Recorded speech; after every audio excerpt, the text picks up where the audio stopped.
मैंने आपको बताया था कि किस तरह से करण जौहर ने हाथ जोड़कर मधुर भंडारकर से माफी मांगी है। मधुर भंडारकर ने पहले उन पर आरोप लगाया था कि करण ने उनका टाइटल हड़प लिया, बॉलीवुड वाइफ्स। आप पूरा किस्सा जानते हैं, लेकिन इस वीडियो में मैं आपको एक बड़ी खबर बताने वाला हूं, उसको गौर से सुनिए कि दोनों के बीच माफीनामा हो गया है। करण जौहर ने माफी मांगी है और मधुर भंडारकर ने माफी दे दी है। लेकिन एक बात मधुर भंडारकर ने जो कही है, जो आप सबके लिए जानना बेहद जरूरी है, वो मैं पढ़ रहा हूं उन्हीं के शब्दों में और फिर आप उसका मतलब खुद समझिएगा।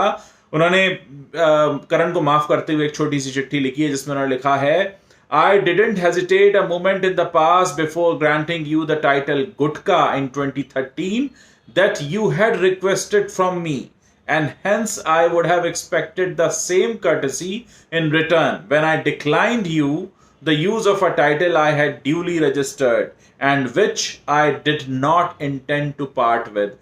मधुर भंडारकर ने साफ तौर पर कहा है कि आपको गुटका नाम का टाइटल चाहिए था 2013 में, मैंने हंसते हंसते आपको दे दिया था, लेकिन आपसे मैं उसी तरह की कर्टसी एक्सपेक्ट कर रहा था जब मैंने आपसे मना किया कि आप बॉलीवुड वाइफ्स को यूज मत कीजिए, लेकिन फिर भी आपने उसमें आगे फैबुलस लाइव्स ऑफ जोड़कर उसे यूज कर लिया। यानी मधुर ने पुराना किस्सा याद दिलाया, माफ तो कर दिया है, लेकिन माफी के साथ साथ पुराना किस्सा याद दिलाया है कि आपने ये अच्छा नहीं किया। खैर, माफी मांग रहे हैं तो माफी दे दी जाती है, लेकिन कहते हैं ना कि माफी देने के बाद भी, माफी मांगी जाए, माफी दे दी जाए, लेकिन जख्म तो रह जाता है। इसलिए जख्म, ये मधुर की चिट्ठी पढ़कर ऐसा लगता है कि मधुर के दिल में ये जख्म रह गया है।